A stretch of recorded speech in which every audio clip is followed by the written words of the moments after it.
Hello students, आज के इस व्याख्यान में आपका बहुत बहुत स्वागत है। इससे पहले की क्लास में हम तथ्यों के संकलन की विधियों पर चर्चा कर रहे थे। तथ्यों के संकलन के प्राथमिक तथ्यों के संकलन की एक बहुत ही महत्वपूर्ण विधि अवलोकन पर हमने पिछली क्लास में बात की थी। हमने पिछली क्लास में देखा था कि अवलोकन ऑब्जर्वेशन शब्द का हिंदी रूपांतरण है, जिसका अर्थ है देखना, निरीक्षण करना या प्रेक्षण करना।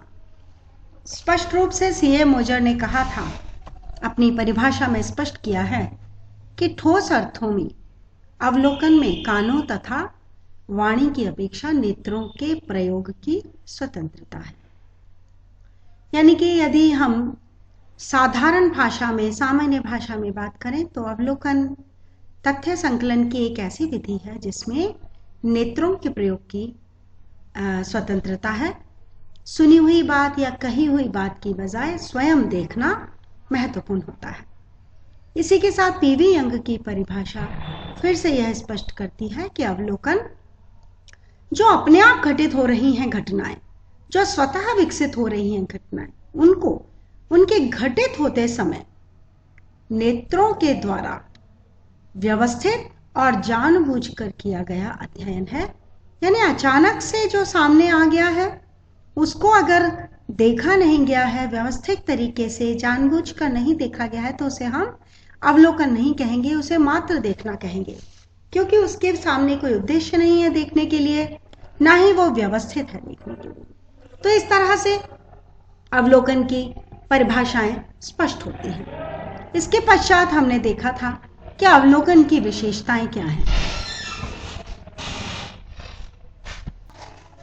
ये स्पष्ट होता है कि मानव इंद्रियों का प्रयोग पूर्ण रूप से, व्यवस्थित रूप से जब किया जाता है तब अवलोकन की प्रक्रिया होती है।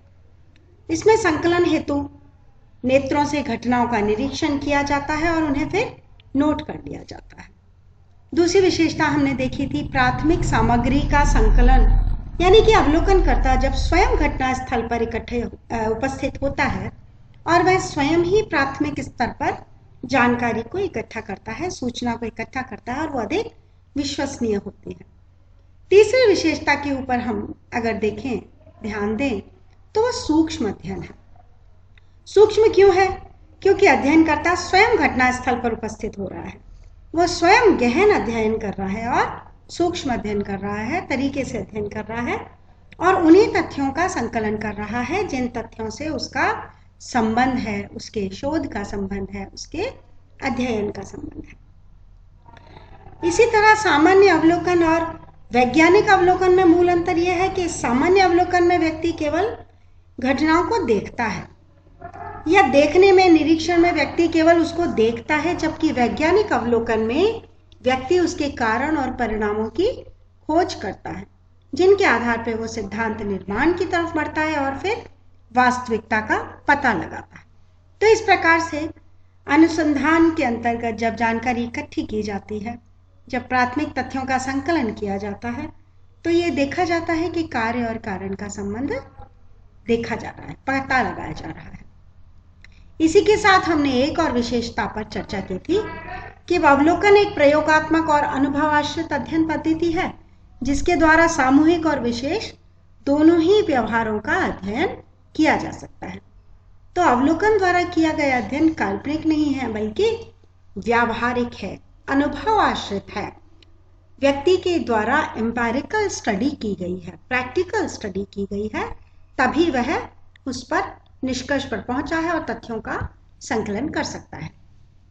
इसके पश्चात अगली विशेषता अगर हम देखें तो पाएंगे कि अवलोकन के अंतर्गत अध्ययनकर्ता स्वयं अपनी आंखों से घटनाओं को देखता है और उसकी भली भांति जांच करता है, उन्हें वैज्ञानिक कसौटी पर कसता है। तो ये कह सकते हैं कि उसका निष्कर्ष निष्पक्ष है, वैज्ञानिक है और वो अभिमति से बच जाता है, बायसनेस से बच जाता है। तो इस तरह से उसका अध्ययन पूरी तरह से इम्पार्शियल हो जाता है, इम्पार्शियलिटी की उसके अंदर गुण पाया जाता है। इसके अलावा प्रत्यक्ष अध्ययन, जो अवलोकन विधि है उसमें अध्ययनकर्ता घटनाओं को प्रत्यक्ष रूप से देखता है, प्रत्यक्ष रूप से लोगों से संपर्क स्थापित करता है। जब वो संपर्क स्थापित करता है तो वो देखता है कि तथ्यों का संकलन किस प्रकार से किया जा सकता है, कौन से तथ्य सही हैं, कौन से तथ्य विश्वसनीय हैं, कौन से तथ्य संकलन के योग्य हैं, कौन से तथ्य संकलन के लिए आवश्यक नहीं है, शोध के लिए आवश्यक नहीं है। तो वो अनावश्यक संकलनों के से बच जाता है, अनावश्यक तथ्यों को संकलित करने से बच जाता है। तो इस प्रकार अवलोकन विधि में डायरेक्ट स्टडी होती है, प्रत्यक्ष अध्ययन होता है। अध्ययनकर्ता घटनाओं का प्रत्यक्ष रूप से अवलोकन कर पाता है, अध्ययन कर पाता है। इसी के साथ जो अगली विशेषता हम देखेंगे वो है सामूहिक व्यवहार का अध्ययन। तो जिस तरह से व्यक्तिगत व्यवहार का अध्ययन करने के लिए एक पद्धति का प्रयोग किया जाता है, जिसको हम पढ़ेंगे विस्तार से बाद में, केस स्टडी मेथड कहते हैं उसको अंग्रेजी में, और हिंदी में उसे कहते हैं वैयक्तिक अध्ययन पद्धति। तो जिस प्रकार से व्यक्तिगत व्यवहार का अध्ययन करने के लिए वैयक्तिक अध्ययन पद्धति को श्रेष्ठ माना गया है, उसी प्रकार से सामूहिक व्यवहार का अध्ययन करने के लिए अवलोकन विधि को उत्तम माना गया है। तो सामूहिक व्यवहार के अध्ययन के लिए आवश्यक है कि वह व्यक्तिगत व्यवहार न होकर के पूरे समूह का, पूरी इकाई का, घटना को घटित होते समय किया जाने वाला अध्ययन हो, और वह अवलोकन विधि के द्वारा किया जाता है तो अत्यधिक उत्तम माना जाता है। अगली जो इसकी विशेषता है वह है विचार पूर्वक किया जाने वाला अध्ययन। बच्चों, मैंने आपको पहले भी कई बार बताया है कि जो यहूदा समाजशास्त्री हैं वे कहते हैं कि अवलोकन एक ऐसी विधि है जिस पर अवलोकनकर्ता स्वयं घटनाओं का विचार पूर्वक अध्ययन कर फिर तथ्यों का संकलन करता है। वो दूसरों की कही हुई या सुनी हुई बातों पर निर्भर नहीं रहता है। तो अवलोकन की इन्हीं विशेषताओं के कारण इसे विश्वसनीय और वैज्ञानिक विधि माना जाता है, महत्वपूर्ण पद्धति से माना जाता है। और बहुत ही महत्वपूर्ण विशेषता यह है कि शोधकर्ता अपने सारे उद्देश्यों को सामने रखता है, अपने उद्देश्यों को पूरा मस्तिष्क में रखकर उसकी वास्तविक जो उसकी कहना चाहिए प्रैक्टिकलिटी है, व्यावहारिकता है, वास्तव में जो उपलब्धि किए जाने वाली तथ्यों की वस्तु स्थिति का विश्लेषण करता है, और उसके बाद वो देखता है कि ऐसे कौन से तथ्य हैं जिनका संकलन वास्तव में किया जा सकता है, व्यावहारिक रूप में किया जा सकता है, और अवलोकन के दौरान उन तथ्यों को वो संकलित कर लेता है। तो जो अवलोकित समूह है, उस अवलोकित समूह के साथ रहकर या उस अवलोकित समूह के सदस्य बनकर या उस अवलोकित समूह को दूर से देखकर ना उसकी क्रियाओं में भाग लेता है, केवल इसका निरीक्षण करता रहता है, अवलोकन करता रहता है, और फिर उस समूह की उन घटनाओं की पूरी जानकारी इकट्ठी कर लेता है, पूरी सामग्री इकट्ठी कर लेता है, और फिर उसको संकलित करके, वर्गीकृत करके, विश्लेषित करके और एक रिपोर्ट बना लेता है। तो इस प्रकार से अवलोकन की ये विशेषताएं हैं जो मैंने भी आपके सामने रखी। अवलोकन के जो की जाने वाली घटनाएं हैं, जो सामाजिक घटनाएं, वो बहुत ही विविध होती हैं, बहुत ही जटिल प्रकृति की होती हैं और एक जैसी नहीं होती। कोई भी घटना आप खुद ही देख सकते हैं कि अलग अलग समय पर अलग अलग तरीके से, अलग अलग लोगों के लिए अलग अलग प्रभाव छोड़ने वाली, अलग अलग कारणों से होने वाली होती हैं। तो अगर जब ऐसा है तो सभी प्रकार की घटनाओं का अध्ययन एक प्रकार के अवलोकन से किया ही नहीं जा सकता।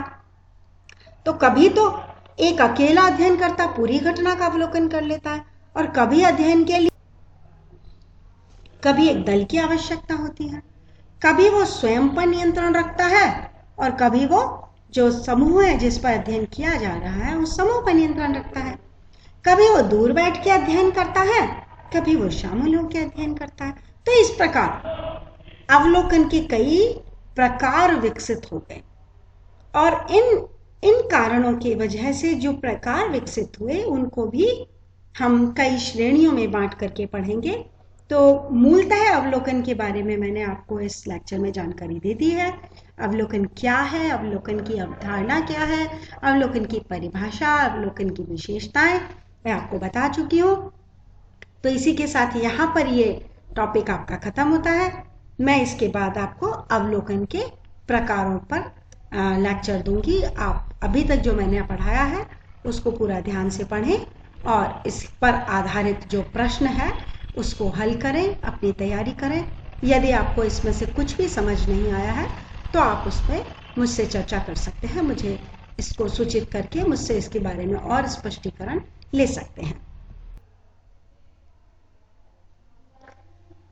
एक प्रश्न है, अवलोकन को परिभाषित करते हुए इसकी विशेषताओं पर प्रकाश डालिए।